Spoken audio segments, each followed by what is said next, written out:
নতুন বছরে সবাইকে আবারও একবার আমার এই জীবন কাহিনী চ্যানেলে স্বাগত জানাই। আজকের ভিডিওতে আমরা বিখ্যাত অভিনেতা সৌমিত্র চট্টোপাধ্যায় সম্পর্কে জানব। তাহলে শুরু করা যাক আজকের ভিডিও। বাঙালির জীবনের কতটা জুড়ে ইনি রয়েছেন তা কয়েকটা শব্দে ধরা কঠিন। ইনি এক বিশাল বটবৃক্ষ। তার প্রকাণ্ড ঠান্ডা ছায়ায় বাংলা সিনেমার কয়েক পুরুষ ধীরে ধীরে লালিত হয়েছে। শুধু কি সিনেমা, বাংলার নাট্য চর্চা জগতেও ইনি এক প্রতিভূ। আর এসবের বাইরে গিয়ে সৌমিত্র চট্টোপাধ্যায় একজন অনন্য সাধারণ বাচিক শিল্পী। তার কণ্ঠস্বর উচ্চারণে আজও বিভোর বাঙালি। এক কথায় সৌমিত্র চট্টোপাধ্যায় নিজেই নিজের তুলনা।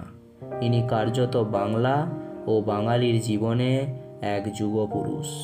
সৌমিত্র চট্টোপাধ্যায় ইনি একজন ভারতীয় বাঙালি চলচ্চিত্র অভিনেতা ছিলেন।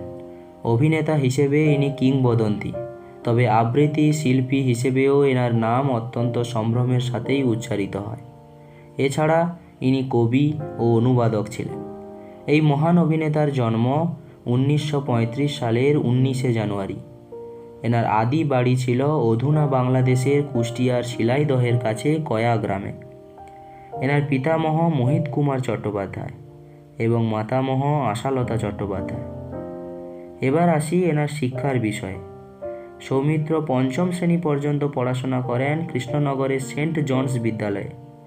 এরপর কলকাতার সিটি কলেজ থেকে প্রথমে আইএসসি এবং পরে বিএ অনার্স পাস করার পর post graduate college of arts পড়াশোনা করেন। এরপর 1959 খ্রিস্টাব্দে ইনি প্রথম সত্যজিৎ রায়ের পরিচালনায় অপুর সংসার ছবিতে অভিনয় করেন। 1960 খ্রিস্টাব্দে তপন সিংহের পরিচালনায় ক্ষুধিত পাষাণ চলচ্চিত্রে অভিনয় করেন। 1961 সালে পুনশ্চ চলচ্চিত্রের মতো বিখ্যাত চলচ্চিত্রগুলোতে অভিনয় করে ইনি খ্যাতি অর্জন করেছেন। এছাড়া তার অভিনীত চলচ্চিত্রগুলোর ভেতরে সবথেকে জনপ্রিয় হলো ফেলুদা, সত্যজিৎ রায়ের পরিচালনায় সোনার কেল্লা এবং জয় বাবা ফেলুনাথ ছবিতে ফেলুদার ভূমিকায় অভিনয় করেছেন এই সৌমিত্র চট্টোপাধ্যায়। দ্য লেজেন্ড সৌমিত্র চট্টোপাধ্যায় 1991 সালে 9 বছর পরে দেখা চলচ্চিত্রের জন্য পুরস্কার পান। 2004 সালে পদ্মভূষণ সম্মানে ভূষিত হন এই সৌমিত্র। এছাড়া অনেক পুরস্কার ইনি অর্জন করেছেন।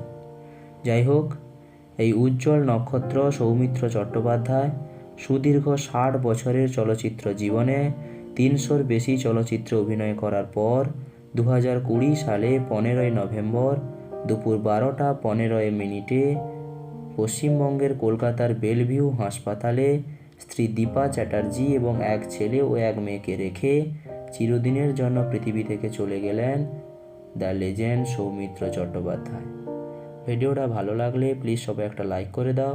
চ্যানেলে নতুন হলে চ্যানেলটাকে সাবস্ক্রাইব করে নাও, কারণ এরকম ভিডিও আসতেই থাকবে। আজ এখানেই বিদায় নিচ্ছি, দেখা হচ্ছে পরের ভিডিওতে।